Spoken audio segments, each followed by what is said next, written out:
Assalamualaikum warahmatullahi wabarakatuh. Innal hamdalillah nahmaduhu wa nasta'inuhu wa nastaghfiruh wa na'udzu billahi min shururi anfusina wa min sayyiati a'malina. Man yahdihillahu fala mudilla lahu wa man yudlil fala hadiyalah. Ashhadu an la ilaha illallah wahdahu la syarika lah wa ashhadu anna Muhammadan abduhu wa rasuluh. Ya ayyuhalladzina amanu taqullaha haqqa tuqatih wa la tamutunna illa wa antum muslimun.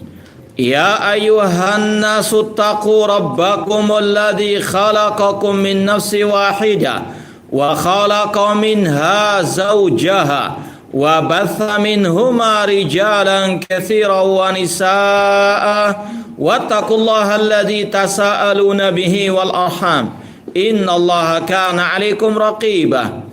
Ya ayyuhalladzina amanu taqullaha wa qulu qawlan sadida yuslih lakum a'malakum wa yaghfir lakum dhunubakum wa man yuti'illaha wa rasulahu faqad faza fawzan 'azima.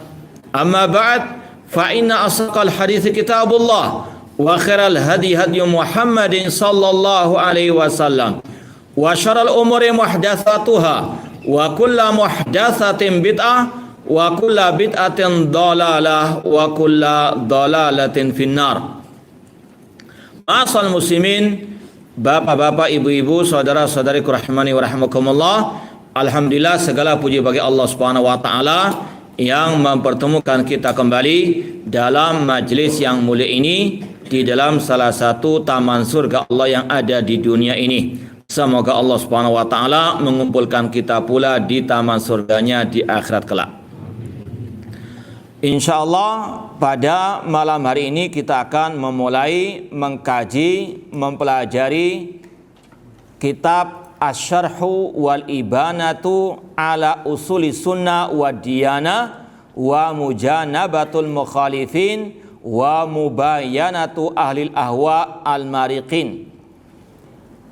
Kalau kita terjemahkan judulnya, ini agak panjang memang, Asy-Syarah penjelasan, wal ibana juga maknanya kurang lebih sama. Al ibana itu abana yubinu, menjelaskan, ya, penjelasan tentang prinsip-prinsip sunnah dan prinsip-prinsip agama, serta menjauhi atau kalau bisa dikatakan membantah orang-orang yang menyimpang, yang menyelisihi dan menjauhi ahlil ahwa, pengekor hawa nafsu yang menyimpang dari agama. Itu kalau terjemahan secara bebasnya. Tapi buku ini disingkat dengan wahwal masyhur bil ibanati as-sughra. Al-ibana as-sughra. Karena di sana ada ibana al-kubra, yaitu kitab yang ada juga di depan antum ini. Ini yang sughra, yang kecil, ini adiknya, ini kakaknya lah sudah. Ya. Meskipun kalau besarnya sama. Ini cuma 1 jilid, ya. Kalau ini di rumah saya ada 7 jilid. Itu bedanya. Kalau besarnya sama kalau sekarang ini. Tapi kalau yang kubro, kakaknya ini, yang seniornya ini, kurang lebih kalau di perpustakaan saya ada 7 jilid. Nanti akan kita sampaikan sedikit lagi. Ikhwani fillah wa akhwati rahimani wa rahimakumullah. Kitab ini ditulis oleh Al-Imam Abu Abdillah Ibnu Battah Al-Ukhbari, yang disingkat dengan Al-Imam Ibnu Battah, yang meninggal pada tahun 387 Hijriah. Dan kita akan memakai buku ini dengan tahqiq. Tahqiq itu ada komentar, ada penelitian hadisnya, ataupun apapun yang berkaitan dengannya yang disusun oleh Syekh Ali bin Hasan Al-Halabi Al-Athari. Ini buku ini asalnya tulisan Imam Ibnu Battah, kemudian ada footnote-nya, istilahnya begitulah, tahqiq atau footnote yang berisi komentar ataupun masalah menghukumi hadis sahih atau dhaif oleh Syekh Ali bin Hasan Al-Halabi Al-Athari hafidhallahu ta'ala. Langsung saja kita baca dulu muqaddimah dari Syekh Ali bin Hasan Al-Halabi Al-Athari, halaman 5 yang bawa buku. Yang nggak bawa buku nggak tahu halaman berapa. Ya, kita anjurkan untuk yang mengcopy atau menfotokopi. Kalau mungkin bisa di PDF-nya juga tidak ada masalah. Yang penting ada panduannya. Nah, setelah Syekh Ali bin Hasan membawakan muqaddimah berupa khutbatul hajah, innal hamdalillah, seperti yang sudah kita baca tadi di awal kajian. Kemudian beliau mengatakan amma ba'du, adapun setelah itu, ini muqaddimah Syekh Ali bin Hasan menukil saja sebagian besarnya dari muqaddimahnya Imam Ibnu Battah dalam kitabnya Ibana Al-Kubra. Ya, kita baca langsung dari buku aslinya, muqaddimah yang dinukil oleh Syekh Ali bin Hasan di kitab itu. Ya, antum lihat yang Ibana Sughronya, ana lihat yang Kubronya.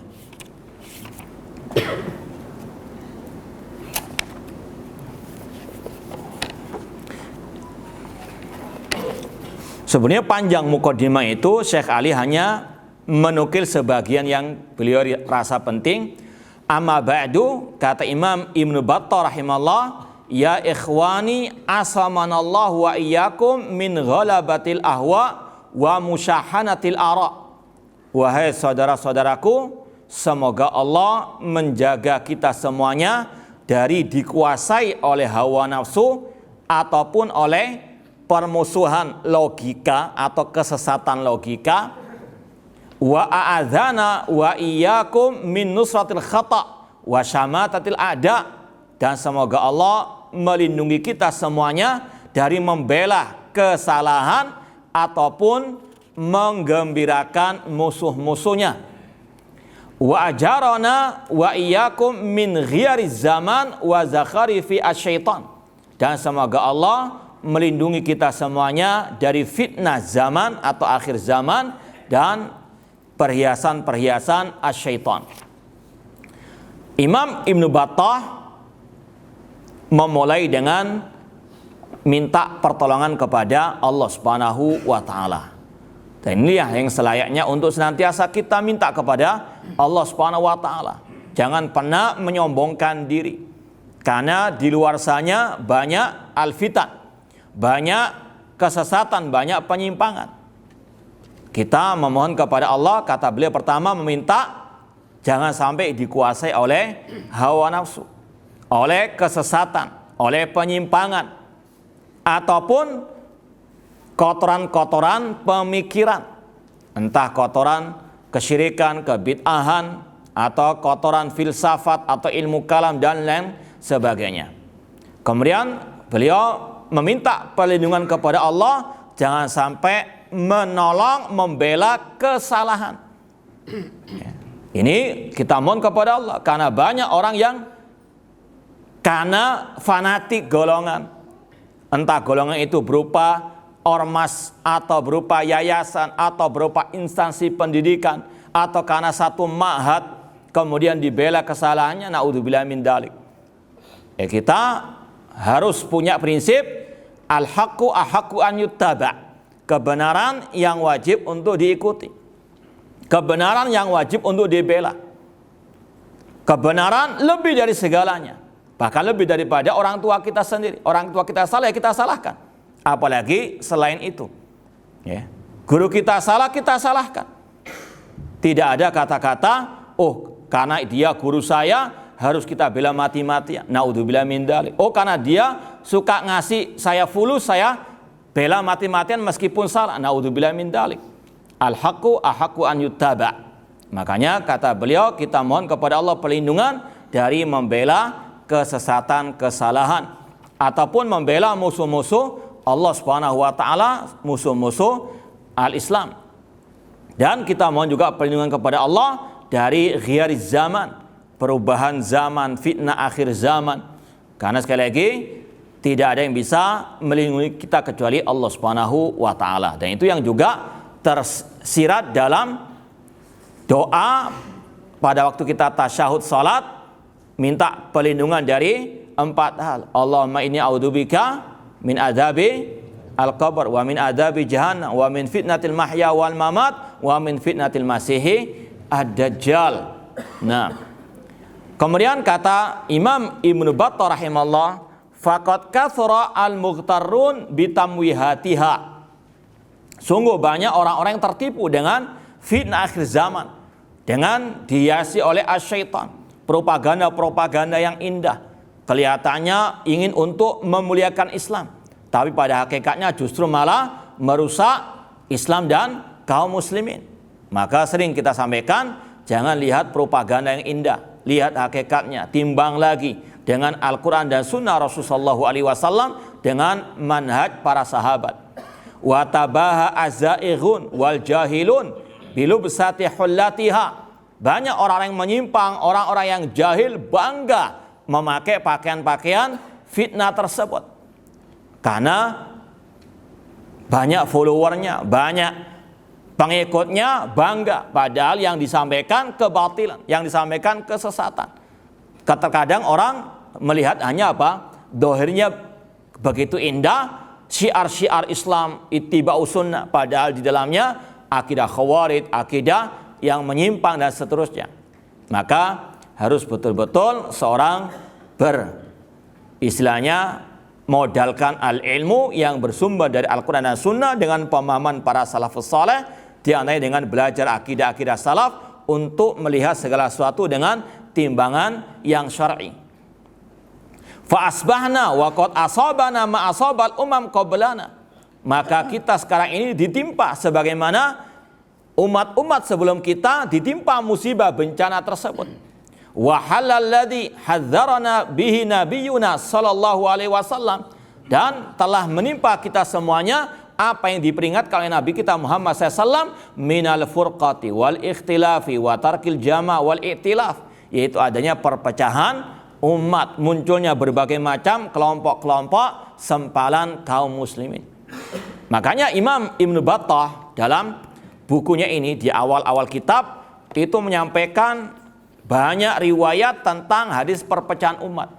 Ya, di antara bedanya ya, kitab Ibana Kubro yang kakaknya dengan yang adiknya ini, kalau yang kakaknya ini disebutkan riwayat-riwayat berserta proi-proinya.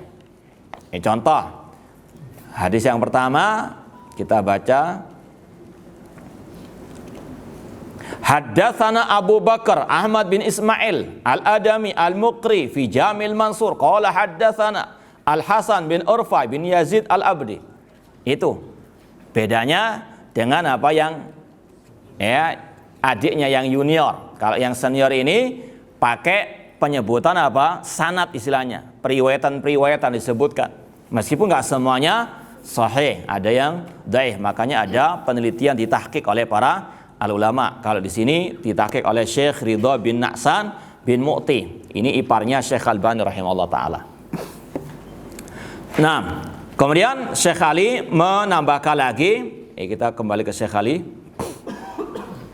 Wa waqa aktsaruna alladhi anhu nuhina wa tarakal jumhur minna ma bihi umirna fa khalat lubsatal Islam wa nazat hilyatal iman. Maka banyak di antara kita yang jatuh dalam apa yang Allah telah larang, yaitu jatuh ke dalam perpecahan umat, masuk ke dalam kebid'ahan, kesesatan. Dan kita pun meninggalkan apa yang Allah perintahkan dari berpegang teguh dengan sunnah Rasulullah SAW. Kemudian kata beliau pada halaman yang ke-7, kita nggak baca semuanya. Walillahi azza wa jalla uqubatun fi khalqi inda tarki amrihi.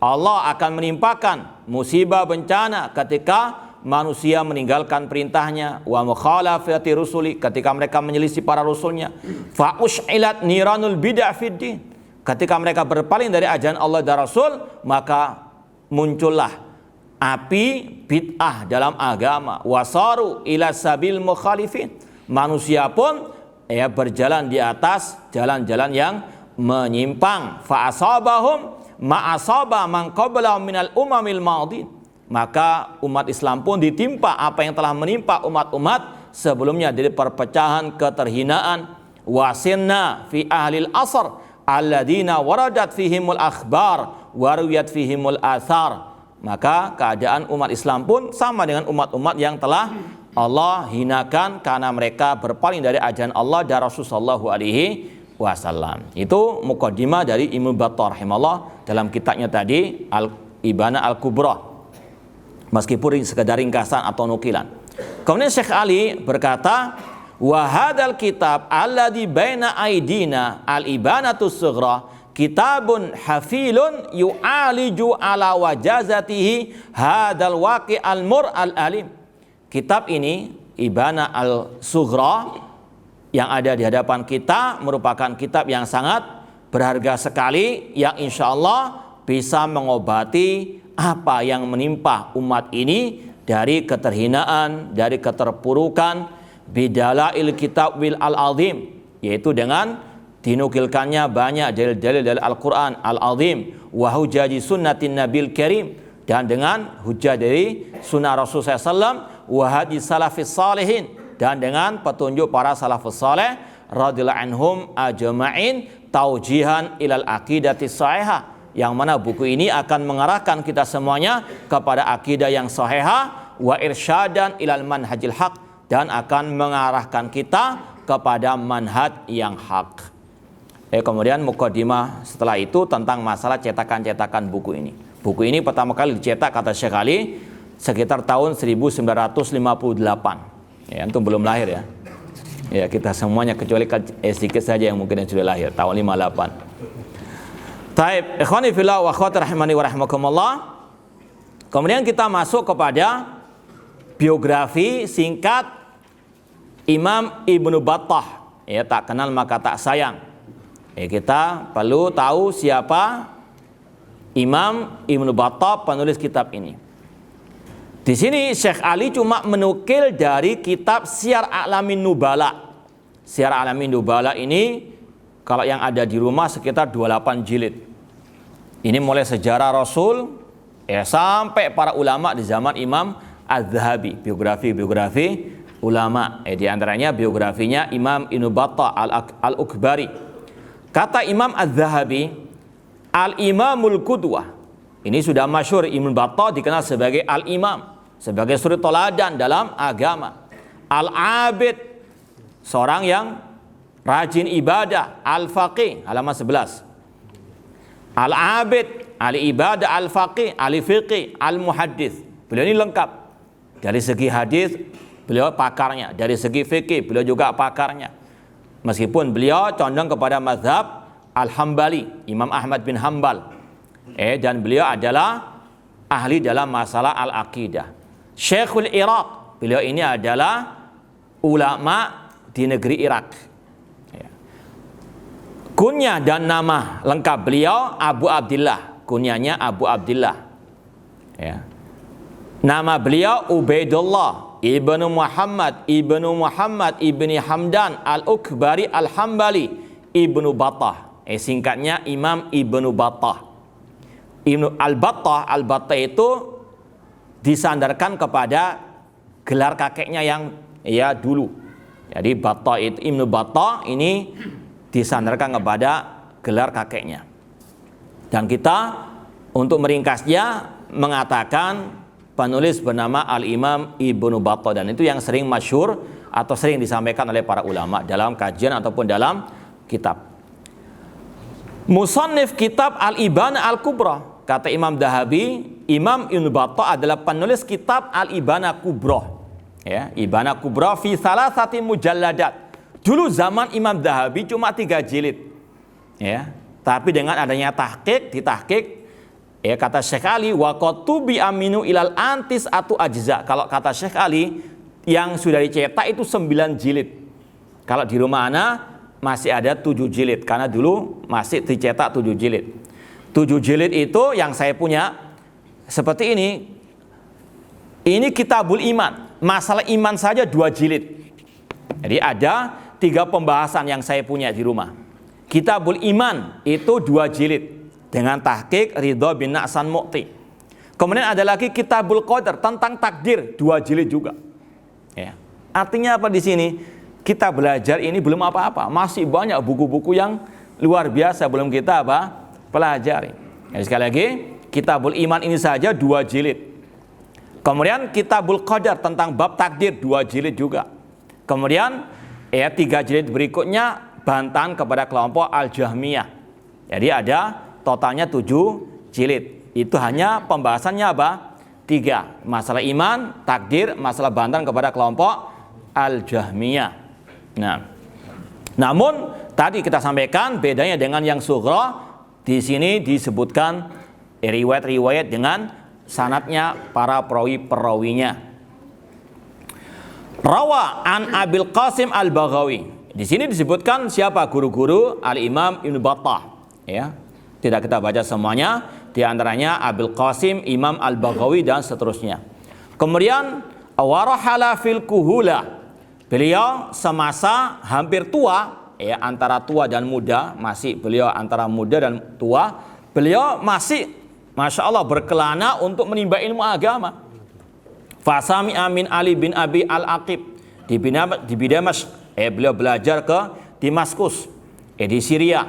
Wa Amin Ahmad bin Ubaid As-Saffar di Hims di Suriah juga. Wa Jama'. Ya. Wa haddatsa anhu, adapun murid-murid beliau di antaranya Imam Abu Nu'aim Al-Asbahani yang paling masyhur. Ada yang lainnya juga. Kemudian qala Abdul Wahid ibnu Ali Al-Ukbari, lam ara fi syuyukhil hadits wala fi ghairihim asan hayatan min Ibnu Battah rahimallah. Ada pujian dari ulama yang bernama Abdul Wahid bin Ali Al-Ukbari, aku belum pernah melihat di antara ulama-ulama hadis atau yang lainnya yang lebih istilahnya indah penampilannya dari Al-Imam Ibnu Battah rahimallah. Kemudian disampaikan di sini di antara pujian ulama terhadap beliau, qala al-Khatib haddatsani Abu Hamid Ad-Dalawi qala lamma raja Ibnu Battah min ar-rihla lazama baitau arba'ina sana. Setelah beliau menimba ilmu dari banyak para ulama keliling penjuru negeri kaum muslimin, beliau pun pulang ke Irak dan beliau menetap di rumahnya selama 40 tahun. Tidak banyak aktivitas kecuali menulis dan berdakwah dan mengajar, itu saja.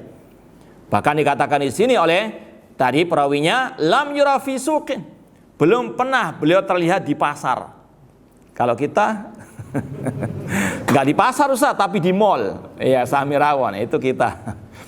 Namun beliau luar biasa, waktunya betul-betul berharga, betul-betul barokah, ya.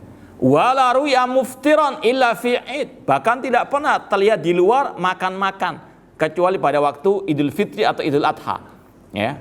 Artinya betul-betul waktunya dijaga di rumah, tentunya juga di masjid, ya. Artinya tidak banyak berinteraksi dengan orang-orang untuk hal-hal yang mubah atau hal-hal yang tidak ada manfaatnya.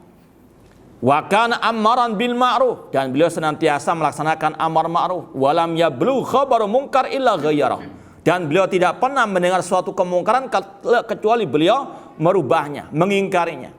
Ini sekali lagi, beliau waktunya hanya untuk ibadah, untuk dakwah, untuk amar ma'ruf nahi munkar. Qala al-Atiqi tufiya Ibnu Battah wa kana mustajabad da'wah. Beliau terkenal sebagai salah seorang yang doanya banyak dikabulkan oleh Allah Subhanahu wa taala. Semoga Allah mengabulkan semua doa kita. Beliau meninggal dunia pada bulan Al-Muharram, tepatnya pada hari Asyura tanggal 10 Muharram tahun tadi 387 Hijriah. Adapun lahirnya beliau tahun 304 Hijriah. Berarti usia beliau kurang lebih 83 tahun. Rahimallahu taala. Kemudian disampaikan di sini cerita langsung dari Ibnu Battah. Ibnu Battah cerita sendiri tentang perjalanan beliau. Ulitu sana arba'in wa salasimi'ah. Ibnu Battah bercerita, aku dilahirkan tahun 304 Hijriah. Artinya beliau ini termasuk ulama abad keempat Hijriah. Wa kana li abi bi Baghdad syuraka. Ayahku punya banyak teman di negeri Baghdad. Faqala lau ahadum, sebagian salah seorang dari mereka mengatakan, ib'as bibrika ila Baghdad, kirimlah putramu ini ke Baghdad, liyasmal hadis, untuk mendengarkan hadis dari para ulama di Baghdad. Ini dahulu, Masya Allah, orang-orang tua sangat getol untuk mengajarkan anak-anak mereka ilmu agama, di antaranya al-hadis. Ayah beliau mengatakan, huwa shaghir, anakku masih kecil, ya mungkin masih SD lah. Qala ana ahmilu ma'i, kata temannya ayahnya, aku akan membawanya ke Baghdad untuk dia belajar. Masya Allah, support untuk apa? Belajar ilmu agama. Fahamalani ma'ahu, maka teman ayahku membawaku ke negeri Baghdad. Dulu anak kecil begitu, ya, mandiri betul-betul apa? Ya, tegar menghadapi kehidupan meskipun tanpa keluarganya.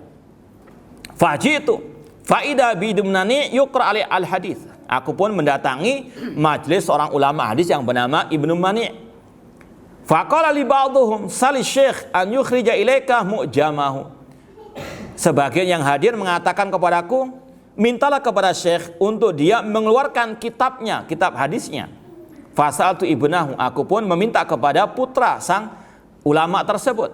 Faqala nuridu darahima katsira. Untuk istilahnya mengeluarkan kitab itu butuh banyak uang. Faqultu li ummi taqun mulhamun akhudhu minha wa abi'uhu.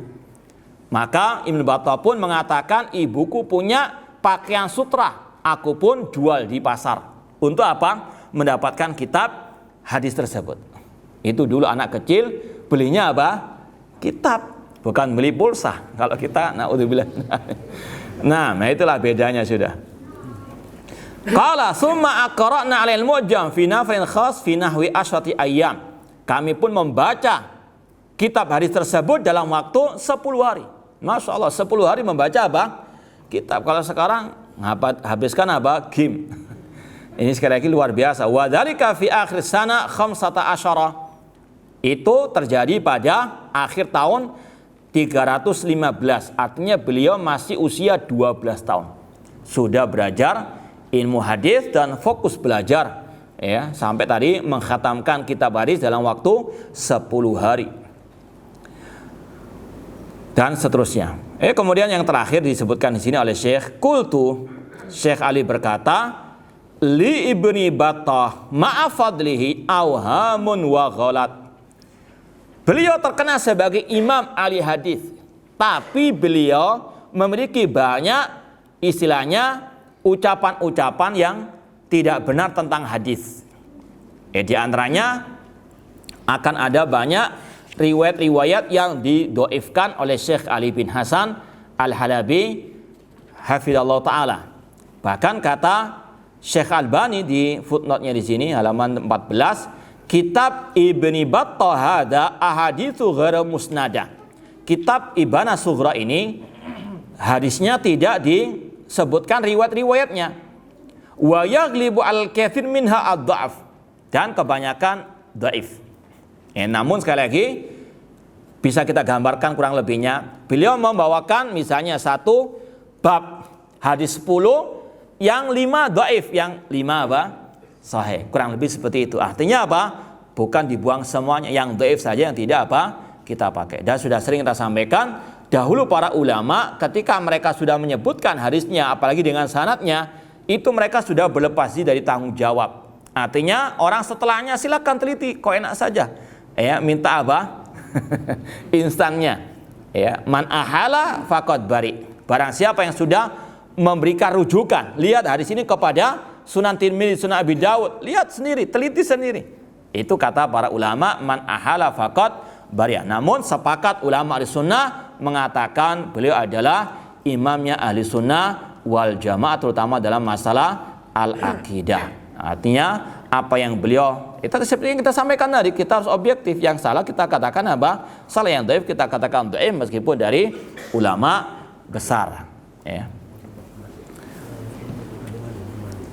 Kemudian Syekh Ali membawakan beberapa riwayat yang didhaifkan di sini. Baik, sebelum kita masuk kepada awal kitab, barangkali ada yang mau ditanyakan, tafadhalu. Entah yang berkaitan dengan kitab ini atau yang lainnya, tafadhalu.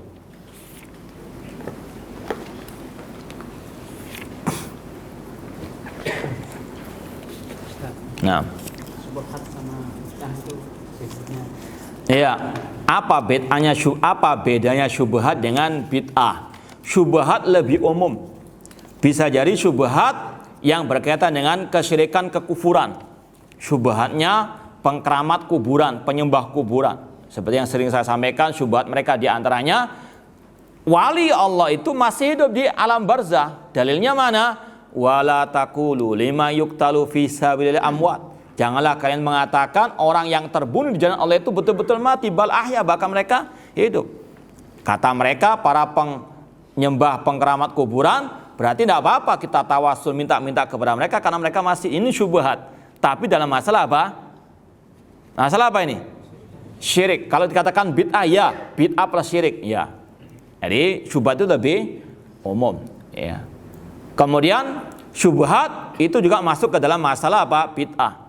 Ya, orang yang misalnya berzikir berjamaah. Apa dalil mereka? Syubhat mereka firman Allah, fadhkuruni, berzikirlah kepadaku. Itu bentuknya jama' antum. Ya. Berarti apa? Boleh berjamaah.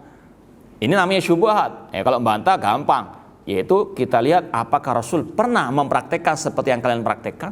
Apakah Rasul pernah memahami hal itu sebagaimana mereka pahami?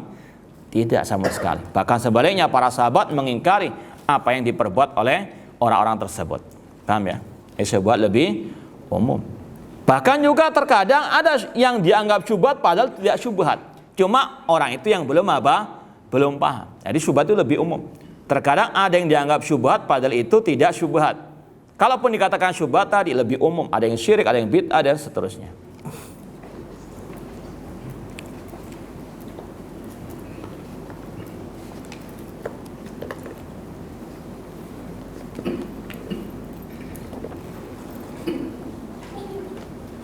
Ya, kalau orang mertua masih melakukan banyak ritual kebid'ahan, ya harus seorang menantu memberikan watawassaw bil haq watawassaw bis sabr dengan bil hikmah wal mau'idati al hasanah.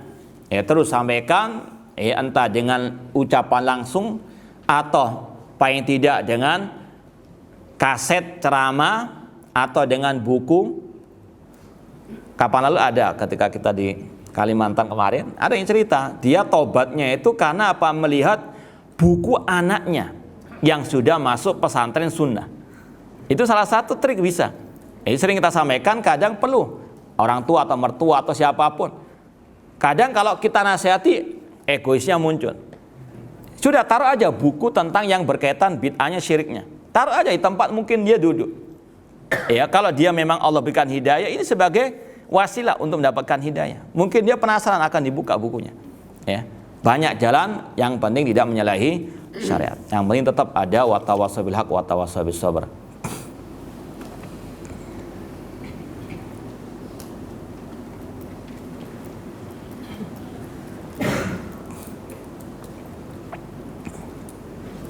Saya punya teman yang mana dia sedang mencari kerja, belum ada istri dan belum ada pengeluaran lainnya. Namun tatkala ia melamar kerja, dia mensyaratkan agar diberi gaji di atas UMR dengan alasan jika tidak di atas UMR maka tidak akan cukup.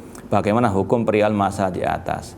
Jangankan di atas UMR, di atas langit kadang ada langit lagi.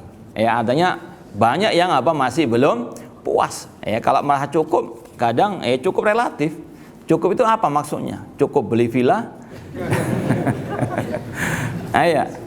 Kadang harus tahu diri. Kalau memang masalah itu sesuai dengan keahliannya. Artinya kalau kata-kata tidak cukup, ini tergantung relatif kadang. Ya, orang yang sudah gajinya ratusan juta masuk korupsi artinya nggak cukup. Ya, maka seorang muslim harus banyak bersyukur kepada Allah Subhanahu wa taala.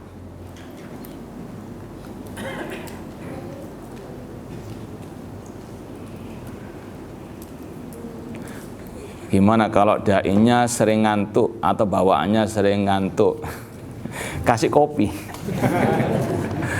Ya. Tapi kadang ada, bahkan ada yang sempat curhat, Ustadz, anak kalau memberikan kajian masa tauhid rasanya kok nggak semangat. Naudzubillah min dzalik. Padahal ini yang paling utama. Ya, ini ada konslet mungkin, nggak tahu. Allah alam apa yang konslet. Ini perlu dibawa ke bengkel. Ya.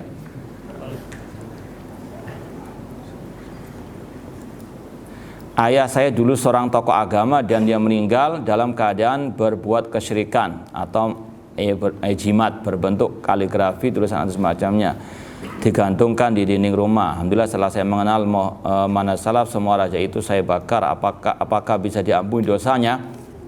Yang pertama, perbuatan yang tadi menyimpan jimat dan yang sejenisnya wajib tetap kita ingkari, itu syirik.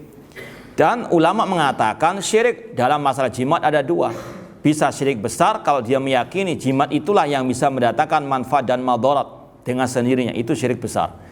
Adapun sekedar dia menjadikan itu sebagai perantara, Allah yang menyembuhkan, Allah yang memberikan rezeki, Allah yang melindungi, namun ini sekedar perantara saja seperti obat, maka ini syirik kecil. Ya, kenapa dikatakan syirik kecil? Karena orang itu menjadikan sebab yang tidak ada dalilnya, tidak ada penelitian ilmiahnya, ini kategorinya syirik kecil. Nah, orang tua itu apakah termasuk yang pertama, yang kedua? Kalau yang pertama, pelakunya tidak mesti dia murtad dari Islam. Bisa jadi karena kejahilannya. Ya, dan Allah mengatakan wa ma kunna mu'adzibina hatta nab'atsa rasula. Kami tidak mengadab suatu kaum sampai kami mengutus para rasul. Di sini ada dalil al-udzur bil jahal. Orang yang jahil diberikan udzur, tidak boleh dikafirkan. Artinya kalau misalnya orang tua itu meninggal dunia dalam keadaan berbuat syirik dan belum bertobat, kita husnuzon barangkali dia karena kejahilannya. Ya, kita masih boleh untuk memohonkan ampun kepada Allah. Selama kita masih belum bisa menvonisnya musyrik murtad, tetap wajib kita sebagai anak misalnya memohonkan ampun kepada orang tua yang meninggal dunia meskipun dulunya dia banyak berbuat kesyirikan. Ya.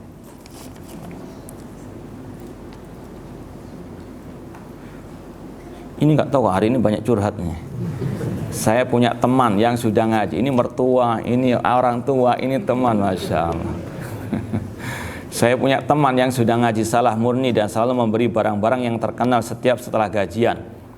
Masya Allah, ini gimana nggak cukup.